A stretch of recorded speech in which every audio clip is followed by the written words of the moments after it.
Сәлеметсіздер ме, құрметті журналистер, құрметті осы қазақ елінің жанкүйерлері, әрбір телеарналарда, YouTube арналарының журналистері барлықтарыңызға сәлем өздеріңізге. Мен енді Бустан Ақнардың мамасымын. Осылай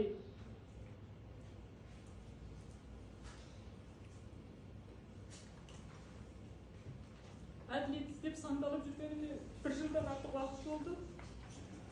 1 жыл уақыт болды.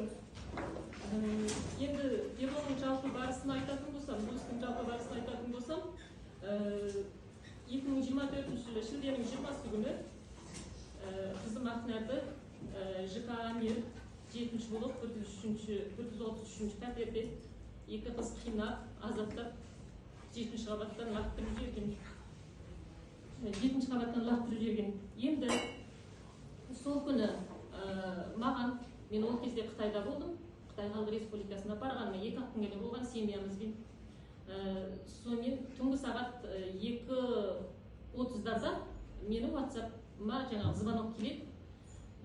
Мен жүгіріп жаңағы барамын, 3 рет звонок келді. Барам, бейтаныс бір қыздан телефон келеді, Ақнардың телефонымен. Ақнар звондап жатыр екен. Мен аламын телефонды, Ақнар деймін десем, бір мас қыз алады да телефонды. Ақнар мына жерде ана төбелесіп жатыр, айқайлап жатыр бұлар деген сияқты сондай сөздер айтады.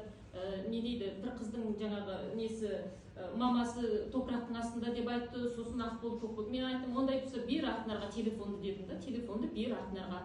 Мен өзім сөйлесейін дедім. Десем, ол қыз тілін шайнап, мас болып тұрды, айтады, жаңағы бермеймін телефонды, неге береді екен? Өлсе өлсін, мен полицияға беремін дейді да. Сосын кейін артынан кейін мен де звондадым, әкесі де звондады, біз даже Ақнарға телефон алдыра алмадық. Кейін мен сосын кейін ағасына звондадым. Мен білмеймін Ақнардың қай жерде екенін, баршы сен. Осылай Ақнардың телефонынан звонок келіп жатыр маған дедім. Ол аралықта сол әкесінің жаңағы соткасына енді бір қыздан, жаңағы қыздан не келеді жаңағы. Мына жерде көрсету керек қана. Аудио келеді, мынаны өлтіріп жатыр, қылқындырып жатыр, ана қызды өлтірді деген. Аха, өлтірді, міне қылқындырып жатыр, міне өлтіріп жатыр, шашын жұлды, анау өлді деген сондай аудиолар келеді. Сосын мен одан ары қорықтым, о жақта алаңдап. Бірақ таңға таяу менің мына осы жерде отырған ағаларымның барлығынан хабар келді. Бұл кісілер маған айтқан жоқ, тек қана құлап қапты деді. Кейін мен келдім, ертесіне таңертең ана жақтан шықтым. 12-ші больницада болды менің қызым. Кешкі сағат мен келетініне жарты сағат бұрын ол бұл дүниеден өтті. Мен де больницаға келдім, қызым кетті. Туыс-туғандарымның бәрі сол 12-ші больницада болған. Сосын енді келгеннен кейін мен роботыға барамын. Туысқандарыммен бірге өзім есімнен танып, қайта-қайта реанимацияға түсем. Маған ақыл скорый шақырады туысқандарым. Сонымен ес-ақылымды бірде жиып, бірде жимай роботыға барамын. Менің қызымның уақиға туылған орынды көрсетіңдер. Болған деломен болған жағдаймен мен таныстырыңдар деймін. Роботыдағылар маған жауап бермейді. Жоқ, сіздің қызыңыз өз құлап кеткен, өз ұшып кеткен. Ол не үшін өз ұшады? Ол өлетін жер таппай жүрма ол. Не үшін деймін мен. Ал сосын кейін қызымды шығарып алдық, 2 күн моргта жатты. Оған экспертиза жасайды, анау мынау деді. Жарайды дедік, енді заңға бағынайық дедік. Кейін қызымды жуындырған кезде жаңағы мен мына жерде осы жуындырған туыс-туғандары барлығы отыр. Қызымды жуындырған кезде міне осылай жаңағы бүкіл жаңағы бір тырнағы, мына тырнақ маникюрсқа мына түбімен жұлып алған. Сосын кейін 3 тырнақ жаңа маникюрдің ол 3-еуі жоқ. Білектері жаңағы тістеген білегін. Мына тамағы деген тырналған, мына жерде қылқындырған із бар. Мына фотолардың артып көрулеріңізге болады, барлығы бар бұнда.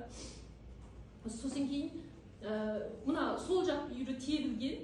Сол жақ бүйірінде тепкен із бар. Сосын ол күні жуындырған бір үлкен апа айтты жаңағы. Мына қыздың деді, мұрны да қисайып кетті, мұрны да соққыға ұшыраған ұқсайды. Сосын кейін мынау бір қолы мүлде былай жуындырған кезде салақтап жатты. Ол чорт сынған қол, ол оқсамайды, оны бұрап сындырып жіберген сияқты деді.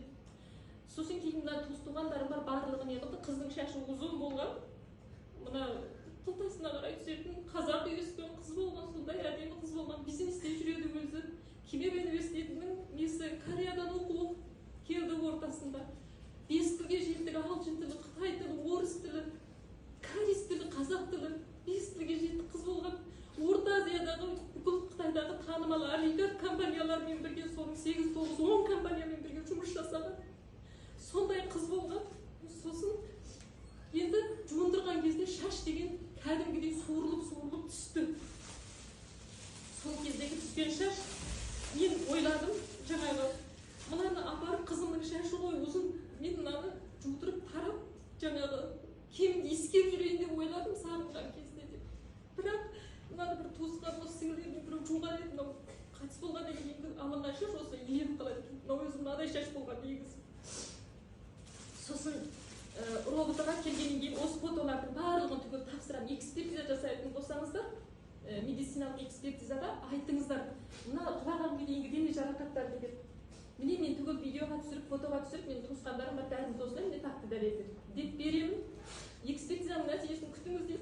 Экспертизаның нәтижесі шығады. Екі қызда жаңағы менің естуіме қарағанда іспен әлі таныстырған жоқ. Бір қызда жаңағы мас, енді бір қызда жаңағы ода да спирт не шыққан, ал менің қызымда жаңағы спирт жоқ. Ал енді сосын экспертизаның нәтижесінде тек қана иығында құлағына дейін бір сырылған із бар деп қана жазған. Мен айтам, мыналар қайда деп. Даже тергеуші бұл материалдарды медициналық экспертизаға өткізбеген. Ал мен сосын мен айтам, не үшін өткізбейсіңдер оны? Ол не үшін жазылмайды? Мен барамын. Сосын кейін июльдің 24 күні мен қайта-қайта роботаға бардық, туыс-туғандарымызбен жиналып, қайта-қайта бардық. Барсақ, жаңағы мен айтам, қызым ол жерде пижамамен бармаған шығар. Қызымның киіп барған киімдері қайда? Қызымның сомкасы қайда? Қызымның банк карталары қайда? Қызым Guangzhou продажа деп брендовый тауар сатып жүрген айрым өзінің онлайн шаты бар. Одан ол заказ алып жүрген қыз. Оған дейін ода қаншама ақшалар болған. Даже маған сол кезде айтты, мама, миллион теңге Қытай компанияларынан маған келген ақшаны мен долларға ауыстырып алдым. Сіз енді маған тағы бір Қытай компаниясы 500 мың теңге салады, соны маған теңгем салып жіберіңізші деді. Мен 17 күні ол қыздың Центр кредитіне 500 мың теңге ақшасын салып жібердім. Сосын енді сол ақшалар мәселе, мен білмеймін ғой, қызым шыққанда ол үйден не алды, қалай болды, оның бүкіл жаңағы тағып жүрген бренд, алқа сырғалары, банк карталары, кошелектары жоқ. Маған айтам, тергеушіге сол күні енді бостандық іске роботының жаңағы тергеу бөлімінің орынбасарымын деп таныстырған өзін Марат Бекзатов деген айтты. Мен сол күні сол уақиға орнында болдым, мен бәрін көрдім, бірақ мен сіздің қызыңыздың заттарын білмеймін деді. Ол жерде 3 қыз болды. Мен деді, міне осылай тұрып айтты. Менің сол кездегі адвокатым Нұрзағида бар. Мен мынау қайсы қыздың заты деп көтеріп жүрегім ба деді. Мен айттым, ол жердегі мысық өлген жоқ, тышқан өлген жоқ, ол жерден құлап, не басқа өлген жоқ, не уақиға болған орынды жаппасаңдар, мөрлемесеңдер. Мен ол жерде қызымның жаңағы бір несі шығатын шығар, ол жерде тырнағы жоқ, тырнағы қайда, шаш не қылған. Ал қыздардың тырнағының астына не алдыңдар ма, сұрадыңдар ма оны, қыздарға экспертиза жасадыңдар ма, қыздарды жауапқа алдыңдар ма деймін. Жоқ, екі қыз өле мас болды, жаңағы мас болды, олардан жауап алу мүмкін болмады дейді. Онда неге сауықтырып алып, одан кейін неге жауап алмайсыздар? Сонда менің қызым осылай кете берем ба деймін. Енді соңына келгенде 24 күні мен адвокатыммен уақиға болған орынға барамын. Америка сол жердің алдында жылап еңіреп сол жерге мен барамын. Барсам, уже ол жерде уборка жасап жатыр. Ойлаңыздаршы, қазір уборка жасап жатқан видеоны көрсетеміз. Уақиға болғаннан кейін 4 күннен кейін генералный уборка жасап жатыр. Мен кірдім үйге, адвокатыммен бой бермеші, көрем осы жерді деп. Бардым, көрдім, бәрін көрдім, қызымның заттары бар ма деп ойладым. Полиция роботы білмеймін дегеннен кейінші, шкаптарын бәрін ашып көрдім. Сөйтіп жүрген кезде, былай өтіп бара жатқан кезде, ол күні тағы да қан болған тапішке болды ол жерде. Қан тамған тапішкечі бір. Мен айттым, мына қан тамған тапішке қайда деймін. Бұл менің қызымның мұрнынан аққан қан ба, тырнағынан аққан қан ба, жоқ басқадай аққан қан ба. Бұл тапішке қайда. Даже ол тапішкеде жасалмаған, қаттама толтырылмаған, уақиға орнын қарау қаттамасы толтырылмаған, размотр жасалмаған. Сосын мен жаңағы барып жүрген кезде, мына неден туалеттің ішіне кіріп, ненің юнитасының артына таман не қылғанда, не қылатын жаңағы мұсырын салатын шелектен мынадай шаш көріп қаламын да. Даже екі қыздың шашы сары болған деймін да. Менің қызымның шашы қара әрі ұзын. Ол сөзсіз түрде менің қызымның осыншама ұзын шашы, қыздардың ол тіпті де орай болды, ол қысқа емес, орап апта оны қинады оны. Соны өйткені мен жуындырған күні түскен шашыны топ-топ ағарып қалды төбелері. Соны мынаны алдым да, сосын кейін әжетеп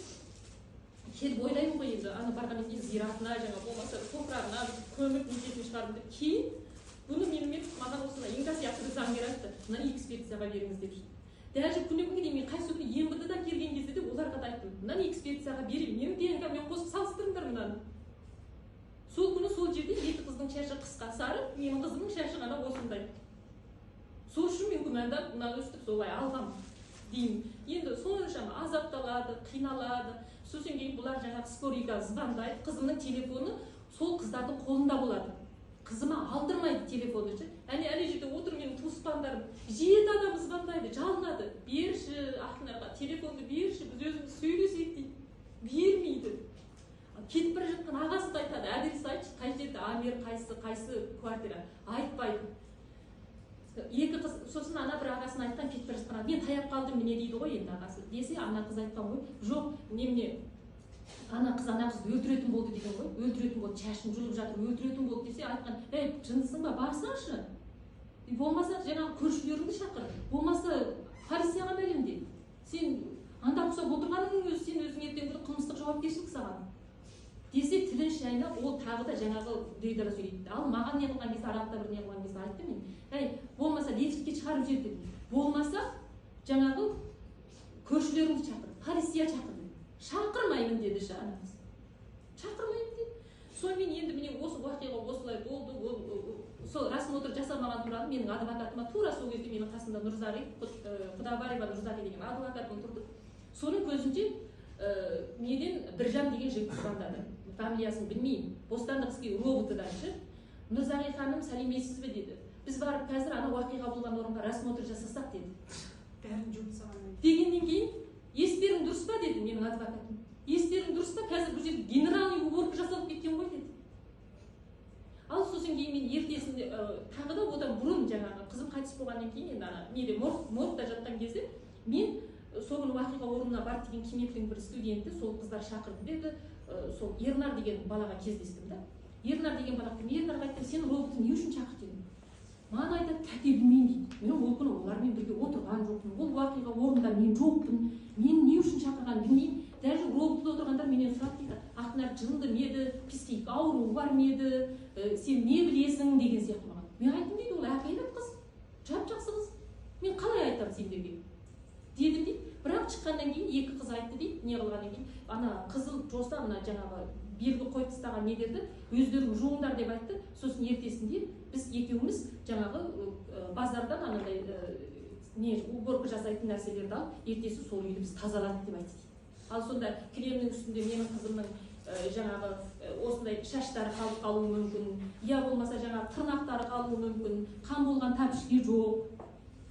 Осылай сонымен 3 ай бойы бостандық істеу роботта дело солай тұрды. Медициналық экспертизаға оған жаңағы мынау бойынша келіспедік, дене жарақаттары жазылмаған. Ал менің жаңағы адвокаттарым мынадай нелер жазады, өтініш хаттар жазады жаңағы. Ананы терге, телефон алмаған, соғын телефон не қылмаған, ана туысқандарынан жауап ал. Соғын блогердің жаңағы Сәбіз деген неден шығарған блогердің видеосы бар. Сол блогерден жауап ал. Одан кейін осындай көп недер өтініш хаттар жазады. Бостандық іске роботтыға барады да жатады. Ештеңке